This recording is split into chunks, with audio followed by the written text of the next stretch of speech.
Jujur aja sesar ketiga ini bikin aku trauma.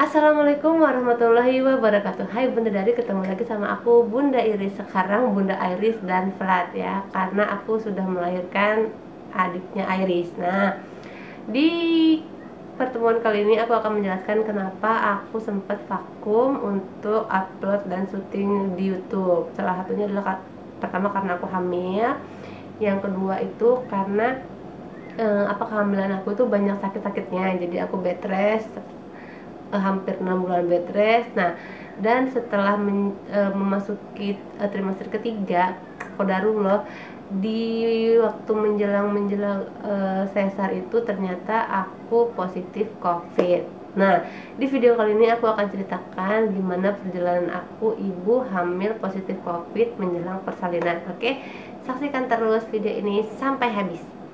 Jadi usia kehamilan aku itu waktu itu masih sekitar 36 minggu, 37 minggu. Sebentar ya guys, ini aku sambil ngomong anak, ada Iris, ada Flat di sini. Kami teh. Nah, jadi usia kehamilan kalau nggak salah 36 minggu atau 37 minggu itu aku cek kandungan dokter. Saat cek kandungan tuh kita tuh disarankan untuk sesar itu kan HPL ku 10 Juli, tetapi sesar itu di akhir-akhir Juni, jadi sekitar tanggal 30 atau di awal-awal Juli masih oke. Ya udah, aku seperti biasa aku coba, karena sakit gak enak badan, udah dikerik, udah minum obat segala macam, masih juga meriang segala macam. Akhirnya aku tes PCR itu tanggal 21 Juni. Setelah 21 Juni itu ngobrol sama dokter kandungan aku, dokter tersayang lah ya, the best pokoknya, itu dokter Andrew. Nanti aku kasih Instagramnya. Nah, setelah dari sana dokter pun saranin, udah ibu kita kontrol itu aja ya, dites dulu PCR ya, biar make sure gitu kondisi aku gimana dengan aku tuh flu dan segala macamnya. Oke, aku tes PCR itu hasilnya kurang lebih 6-8 jam, dan ternyata suami aku waktu paginya itu infoin ke aku kalau aku positif COVID. Gimana dong ya, lagi hamil besar, udah hamil besar tuh akunya juga sakit-sakitan terus, ditambah dapet info kalau misalkan aku itu positif COVID, ya down banget. Aku nangis. Papanya Iris masih di kantor, aku ada di rumah, ada aku aja, Iris lagi sama mimihnya di rumah sebelahnya. Nah, di situ aku nangis, kejer, takut ya. Setelah itu aku infoin mama aku, terus aku infoin mami aku itu adalah bos aku di kantor, Mama Erika. Nah, kalau aku ngomongin mama aku nggak nangis karena aku nggak mau bikin orang tua aku atau keluarga aku tuh panik kan, apalagi ada papa aku yang lagi sakit juga, sok-sok tegar gitu ya, neng COVID. Terus mama aku bacain doa lah segala macam, gini sedih segala macam gitu. Aku tegar-tegarin lah ya. Tapi waktu aku telepon mami aku atau bos aku di kantor, aku nangis, video kalau nangis kejer-kejer lah ya, mami aku COVID beben.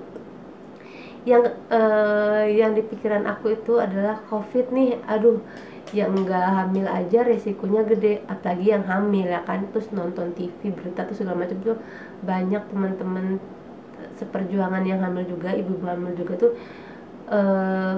ibaratnya itu mereka kalah melawan COVID ya kan, kembalilah mereka menghadap Allah. Nah itu tuh aku tuh udah panik, udah stres segala macam, ditambah aku ada pengalaman bahwa waktu anak aku yang pertama dan kedua itu meninggal setelah aku melahirkan. Jadi aku tuh di pikiran aku, aduh aku selamat gak ya, babyku selamat gak ya, panik bener-bener. Nah tapi sebentar iklan lagi. Nah tapi yang untungnya itu aku tuh punya suami yang benar-benar nenangin banget, dia sama sekali nggak panik. Yaudah bun, tenang aja, nggak kok, bunda pasti sehat, baby pasti sehat itu, dan sama sekali nggak bikin aku panik. Nah yang aku mau kasih tahu adalah pertama, berarti ya pan dulu ya, remake me. Nah jadi aku mau infoin itu ciri-ciri yang aku rasain waktu aku tuh positif COVID ya sebelumnya tuh. Jadi aku tuh sebelumnya tuh aku ada meeting sama customer aku, dan karena lapar, biasanya tuh aku nggak pernah mau makan bareng sama customer, cuma karena aku lagi hamil terus lapar, terus meetingnya tuh jam 2 jam 3 itu tuh waktunya aku mau makan. Aku makanlah bareng di sebuah mall, makan bareng sebuah mall sampai tuh meetingnya tuh sekitar jam maghrib atau jam 7 malam gitu ya, malam baru aku tuh selesai. Pulang dari sana besokannya tuh langsung badan aku meriang, kayak masuk angin gitu, linu seluruh badan masuk angin. Aku minta tolong manggil ibu urut. Biasanya kan kalau dikerikin tuh udah dikerikin minum Sunmol terus tidur keringetan aku sembuh. Cuma dikerikin sampai manggil 2 kali itu tukang urut, itu nggak sembuh juga. Merah-merah semua badanku, cuma rasa masuk anginnya, rasa nggak enak badannya masih ada. Terus Papa Iris datang, berapa hari kemudian Papa Iris datang, aku dikerikan lagi sama Papa Iris, itu lumayan enakan. Setelah itu aku pusing, sakit kepala, flu, meler mulu pokoknya gitu. Nah itu sama adanya sesak napas. Nah itu sesak napas tuh.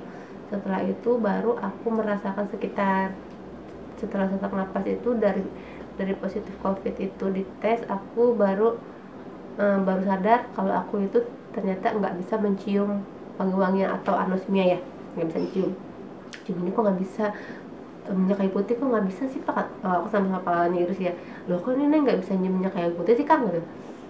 Kata Pak Iris, enggak, itu mah lagi flu jadi nggak bisa kecium gitu. Ya udah deh, aku positive thinking, dikasih lah tuh minyak wangi papanya Iris kan, ini coba cium.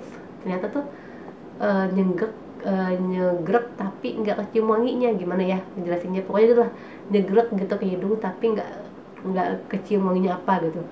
Nah ternyata benar, waktu setelah habis dites PCR aku positif COVID. Udah setelah itu Mimi, aku panik ya, setelah itu Mimi sama Iris nggak langsung diungsikan. Aku bilang sama Mimi sama papanya Iris, Mimi sama Iris di rumah sebelah aja, di rumahnya Mimi aja, jangan gabung sama aku gitu.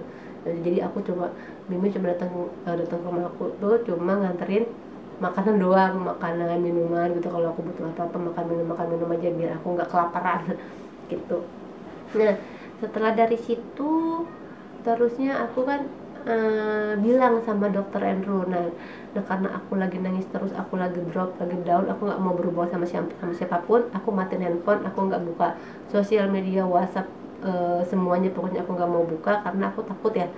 Baca-baca berita TV juga banyak yang meninggal COVID, terus di Instagram segala macam, dan teman-teman aku juga banyak yang meninggal karena COVID gitu. Jadi aku memutuskan untuk nggak megang handphone, nggak megang sosial media gitu ya. Nah jadi Papa Iris yang komunikasi sama dokter Andrew. Nah Papa Iris bilang tuh sama dokter Andrew, dok ini istri saya positif COVID, gimana dokter gitu kan. Untungnya lagi dokternya itu juga sangat sangat baik, humble dan menenangkan, nggak bikin panik. Oh iya Pak harus gini nggak, cuma bilang oh iya nggak apa-apa Pak, ibu sekarang istirahat aja, nanti kita sesaatnya dimajuin ya. Ngomongnya tuh dengan enak gitu, enggak yang panik. Biasanya kan ada dokter yang bikin panik ya, ibu positif COVID nih jadi ibu harus gini. Enggak, dokternya tuh malah ya udah nggak apa-apa, ibu istirahat dulu aja beberapa hari, nanti baru kita sesar. Setelah dibilang dokter harus sesar segera, dari tanggal HPL aku tanggal 10 Juli, aku maju jadi tanggal 28 Juni. Itu papanya Iris pun mencari rumah sakit, dan lagi ternyata bener ya yang di TV-TV itu bahwa saat ini mencari rumah sakit itu nggak gampang, apalagi pasien ibu hamil dan positif COVID gitu ya. Nggak semua rumah sakit bisa melakukan operasi sesar dengan kondisi ibu hamil positif COVID gitu. Jadi papanya Iris nelfon beberapa rumah sakit, ternyata ditolak-tolakin karena mereka tidak punya SOP atau ya SOP untuk melakukan operasi sesar kepada ibu hamil yang positif COVID. Akhirnya papa Iris udah hopeless. Diskusi lagi sama dokter Andrew, WhatsApp, dok ini saya telepon beberapa rumah sakit dan ditolak gitu kan. Lagi-lagi dokter Andrew tuh baik banget, dia tuh kayak ibaratnya tuh nggak sekedar dokter sama pasien datang konsul udah nggak, dia kayak gitu, dia bener-bener ya, dia bener-bener bantu aku banget sampai akhirnya dia bilang ke Pak Iris, yaudah Pak nanti Bapak kesini aja saya bantu gitu kan, mau tanggal berapa, dicarikan rumah sakitnya sampai akhirnya dapat rumah sakit tuh. Dapat rumah sakit, alhamdulillah aku kesana sama papa Iris. Rumah sakitnya rumah sakit baru ya, karena aku lahiran nih di Kuningan bukan di Jakarta. Karena di Jakarta kan rumah sakit udah full, jadi udah aku terpaksa ke luar kota, itu kampung aku di Kuningan. Karena aku juga nyaman sama dokter Andrew ini udah sesar yang kedua aku sama dokter Andrew. Untuk pertama Iris juga sama dokter Andrew, bener-bener dokternya itu keren banget. Sampai di sana tuh aku ke rumah sakit, salah satu rumah sakit baru di Kuningan, aku nggak sebutin ya, salah satu rumah sakit baru di Kuningan. Masuklah tuh ke parkiran rumah sakit, ya Allah itu tuh hati aku tuh udah kayak ketakutan lah, penuh dengan rasa ketakutan. Kenapa? Ya karena kondisi aku lemah, sakit-sakitan, ditambah aku COVID, aku jadi panik. Aduh ini aku bakal berumur panjang apa enggak ya, baby aku bakal berumur panjang apa enggak ya gitu loh, yang ada di otak aku tuh kayak gitu. Dan aku yang aku kangen tuh baby Iris, karena aku sudah hampir isolasi mandiri tuh udah lama nggak ketemu baby Iris.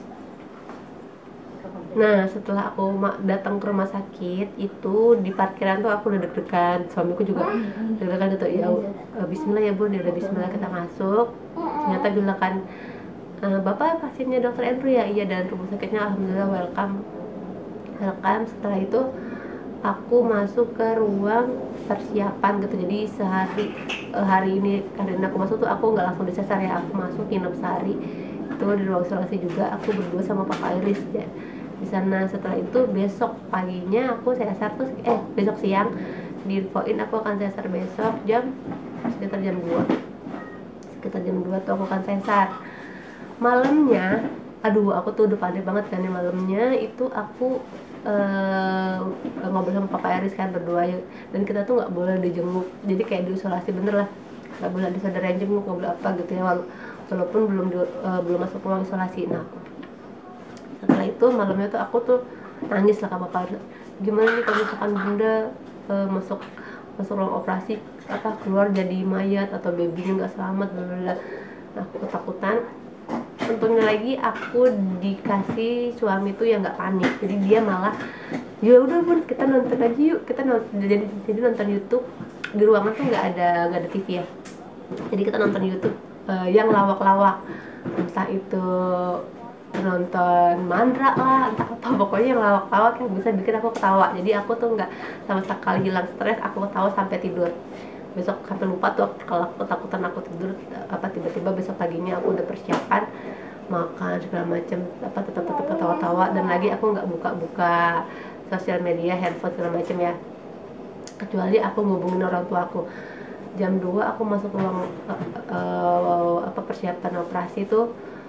Waktu masuk pintu ruangan operasi tuh, waduh ini aku akan selamat gak ya keluar dari sini, jangan-jangan masuk ruang operasi aku langsung meninggal gitu. Masuk aku bener-bener yang la haula wala quwata illa billah aja tuh, aku nggak berhenti gitu ya. Masuk ruang operasi, di waktu operasi yang sekarang itu aku bener-bener yang nggak tidur. Jadi bener-bener aku saking takutnya aku tuh pokoknya harus melek, karena takut kalau aku merem aku meninggal nggak bangun lagi gitu. Jadi bener-bener aku rasain pelan-pelan tuh dokter belek aku tuh masih kelihatan gitu. Sampai akhirnya aku bisa tenang waktu aku dengar dokter Andrew tuh bilang, Mbak Oci ini ya adiknya Iris, terus baby Flat tuh nangis, nah di satu Allahu Akbar, ya Allah terima kasih, ternyata aku sama anak aku bisa hidup gitu, alhamdulillah, puji syukur. Akhirnya keluar dari ruangan operasi, tapi aku langsung masuk ke ruang isolasi. Nah di sini perjalanan menyedihkan aku belum selesai ternyata ya. Sakit COVID itu benar-benar gak enak. Setelah melahirkan, nah ini adalah pengalaman aku ada di ruang isolasi di rumah sakit. Jadi waktu setelah selesai operasi, aku sama baby Flat dipisah. Baby Flat masuk ke ruang observasi anak atau perina, aku sama suami masuk ke ruang isolasi rumah sakit. Dan suamiku itu negatif ya, tapi karena nggak boleh ada yang susternya nggak standby, jadi ibu hamil tuh wajib ditemenin satu pendampingnya suami aku pakai baju kayak asal hazmat, terusnya di sana pengalaman aku betul benar-benar nggak enak. Walaupun aku dapat ruangan VIP ya, cuma benar-benar nggak enak. Kenapa? Karena yang pertama itu suster sama bidannya nggak standby, jadi nggak standby. Misalkan aku merasa sakit, aku pencet bel mereka datang, enggak ternyata. Jadi setelah keluar dari ruang operasi kan 3 jam itu obat biusnya hilang, mulai sakit banget. Waktu zamannya Iris atau waktu sesar 1 dan sesar 2 tuh aku sama sekali nggak berasa sakit. Ini bener-bener sakit. Setelah aku cek ternyata kan biasanya tuh aku dapat obat yang kayak ditempel di dada itu, yang katanya morfin, tapi sesuai dengan dosis dokter gitu ya. Itu penanganan sakit, dan aku nggak dikasih itu. Jadi 3 jam setelah selesai sesar tuh benar-benar sakit banget. Nah aku bilang Papa Aris lah, mana coba susternya mana, kenapa aku nggak dikasih obat yang ditempel di dada.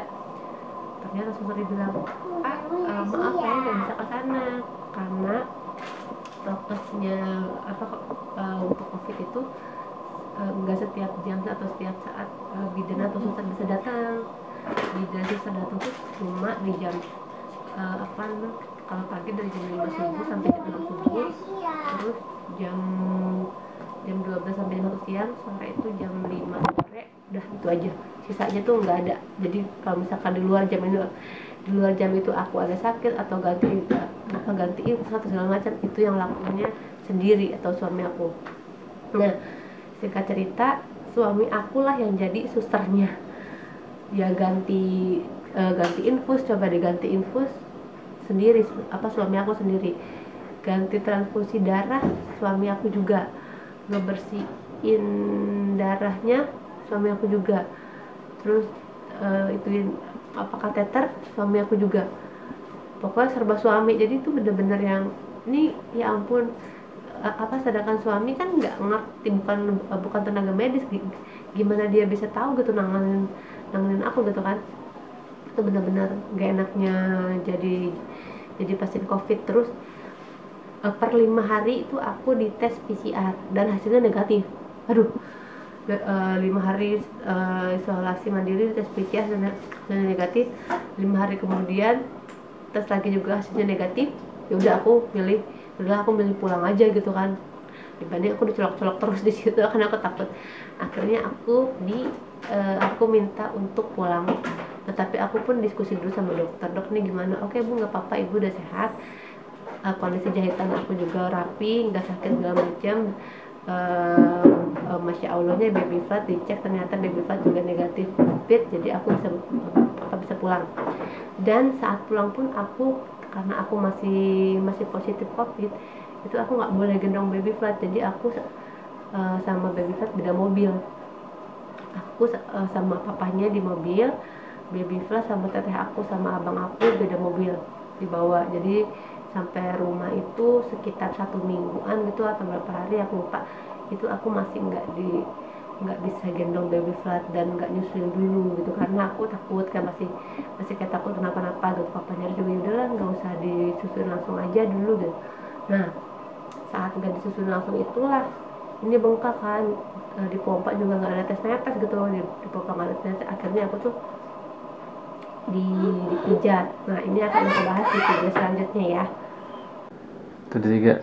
setelah aku keluar dari rumah sakit, aku harus isolasi mandiri lagi minimal 14 hari.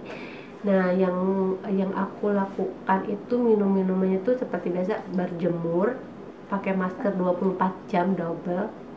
Kebayang gak sih ngapnya gimana?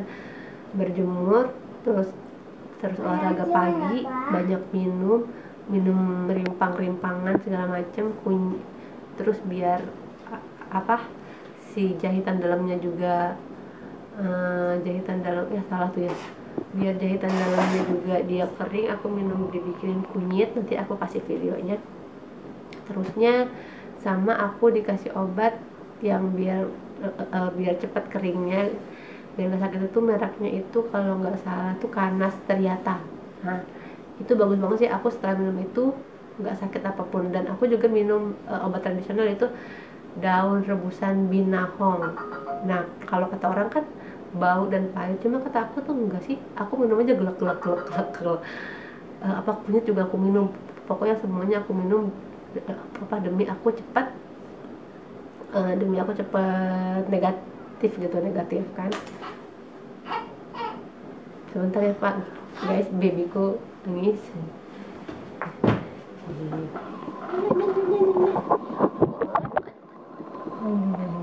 Ini baby Sakala guys, kita teman-teman.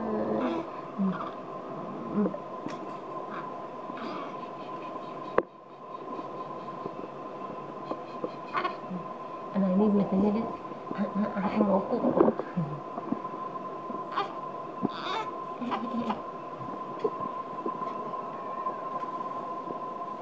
Nah, jadi selama di rumah itu aku tetap rutin minum vitaminnya nanti aku kasih gambarnya. Terus minum rimpang-rimpangan, terus kunyit. Jadi kunyitnya itu nggak diparut aja, terus diperas apa tanpa dikasih air dan tambahan apapun. Satu gelas tuh aku tenggak setiap pagi. Terus sama minum air rebusan binahong gitu. Untuk yang covidnya itu aku minum jeruk nipis gitu kan, aku flu juga tuh, jadi sama sanmol tuh aku terus minum terus karena flu-nya demamnya masih gak hilang-hilang. Nah setelah itu aku tes, nah barulah itu sudah clear, tidak positif lagi gitu. Paling gitu aja sih pengalaman aku yang covid. Nanti aku kasih foto-fotonya gimana kondisi di rumah sakit yang bener-bener mengerikan banget. Bener-bener aku kayak yang dikasih berat main game nih, aku dapat nyawa tambahan gitu loh. Ya Allah, aku ternyata hidup lagi, masih hidup gitu. Jangan dipikir aku tuh udah negatif semua kan. Karena kan aku ada temen aku waktu di kantor papanya Iris yang lama tuh tanggal 19 itu dia update status kalau dia positif covid. Nah aku masih whatsappan, ternyata tuh 1 hari menjelang aku lahiran tuh meninggal. Nah kan coba ya Allah, ya Allah, ibu ini meninggal gitu ya. Terus ada juga yang ibu hamil juga banyak yang meninggal. Teman-teman aku juga ada beberapa yang sibuk untuk mencari ASI gitu karena ibunya meninggal, anaknya babynya selamat gitu. Jadi aku itu bikin aku down kan. Untungnya qadarullah aku masih dikasih kesempatan sama Allah dan baby Flat juga sehat, jadi sampai sekarang aku masih bisa memperbaiki diri. Nah aku dapat DM dari Instagram tuh, ada yang nanya minta sharing untuk pengalaman aku sesar ketiga kali. Jujur aja sesar ketiga ini bikin aku trauma. Aku sampai bilang sama Papa Iris, udahlah nggak usah punya anak lagi aja Pak ya, sakit banget ya, takut gitu ya. Karena kenapa, waktu sesar yang pertama itu kondisinya tuh dadakan dan baby aku meninggal, jadi rasa sakit itu benar-benar ketutup sama rasa sedih aku. Sama sekali aku nggak ngerasain sakit karena waktu abis sesar aja baby aku yang pertama meninggal itu aku langsung berontak, kayak kaki itu langsung dijeruk, padahal kan sakit banget tapi itu sama sekali nggak kerasa. Nah yang sesar kedua yang Iris itu karena happy banget, saking happynya aku punya anak setelah meninggalnya kakak dede si kembar. Aku kan divonis dokter, 3 dokter bilangnya aku nggak akan bisa punya anak lagi. Jadi ketika dapat iris tuh kayak anugerah banget. Nah, mau melahirkan tuh kayak apa sih, hype-nya tuh happy aja gitu. Jadi masuk ruang operasi happy segala macem, selesai dari ruang operasinya juga aku happy, bisa bangun, bisa jalan segala macam, sama sekali nggak ngerasa sakit. Nah, sesar yang ketiga ini benar-benar beda. Kondisinya aku hiperemesis gravidarum dari awal kehamilan, kemudian aku juga divonis apa namanya positif COVID, jadi bikin aku down. Nah, waktu proses sesar itu beda ternyata. Kan kalau misalkan yang sesar tuh biasanya aku dikasih kayak salon pas bening gitu ditempel di sini yang morfin, itu untuk meredakan nyeri ya, jadi sama sekali nggak rasa sakit. Nah, ternyata aku tanya dokter aku, dok kenapa kok aku nggak dikasih ini lagi yang obat di sini, jadi berasa banget sakitnya gitu ya. Jadi yang nggak dikasih soalnya untuk pasien COVID, dokter anestesinya tuh takut kalau nanti dikasih yang morfin di sini tuh nggak bisa si pasien ini nggak bisa dikontrol gitu loh, karena mungkin efek dari morfinnya itu kali ya. Akhirnya dikasih obat yang melalui dubur, dan itu sakitnya minta ampun. Jadi udah masak bener-bener 3 jam setelah sesar tuh aku bener-bener ngerasain ya, perutnya sakit banget, linu banget kan. Terus si perut tuh masih kayak ada bayi di dalam, tau gak sih, kayak tendang-tendang duduk kayak gitu tuh. Dokter bilang itu kontraksi rahim, jadi makin lama rahim merenggang, kempes, merenggang lagi, kempes, itu tuh berasa banget sakit minta ampun. Sampai pulang aku tuh baru bisa belajar miring kanan, miring kiri itu udah 2 hari tuh, 2-3 hari baru belajar. Terus bisa jalan itu udah lama banget, nyeri setiap jalan tuh nyeri. Jadi benar-benar yang sesar ketiga itu bikin aku sangat trauma. Cuma setelahnya sekarang ya, aku kan waktu pas pulang tuh aku pulang dari rumah sakit pun aku masih sakit tuh, pulang dari rumah sakit masih sakit, masih jalan tuh sakit, jalan tuh nggak bisa jalan, bangun aja susah, kiri kanan jadi masih sakit banget, pasti linu semuanya gitu ya. Ternyata setelah minum si obat yang Kanastriata itu 15 hari minum kalau nggak salah deh, 15 hari minum itu baru aku sampai sekarang tuh udah agak enakan gitu. Nah, artinya kalau untuk teman-teman yang lagi hamil diusahakan jangan sampai kena COVID, karena kalau nggak kena COVID itu treatmentnya akan lebih enak. Cuma kalau yang kena COVID itu beda treatmentnya, nanti juga obat-obatannya akan beda. Itu yang bikin kondisi kita tuh makin sakit. Soalnya kan badan malah lagi sakit, lagi lemah kan, badan lagi lemah apa karena COVID, ditambah lagi sesar kan, sayat-sayatannya itu masih kerasa banget. Dia itu bikin bener-bener drop. Jadi kalau menurut aku, kalau kehamilan yang ketiga, sesar yang ketiga ini nggak ada covidnya, itu akan sama rasanya tuh, nggak stres, nggak sakit-sakit banget. Cuma karena ada covidnya ini, aku sampai trauma, udahlah nggak usah lagi, jangan dulu hamil lagi tuh deket-deketinnya, bener-bener nggak mau gitu.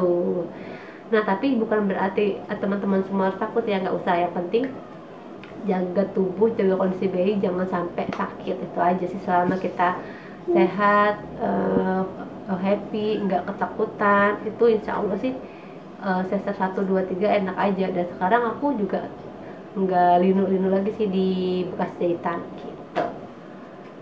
Dah, gini, oke. Mungkin sampai di sini aja dulu video dari aku tentang pengalaman aku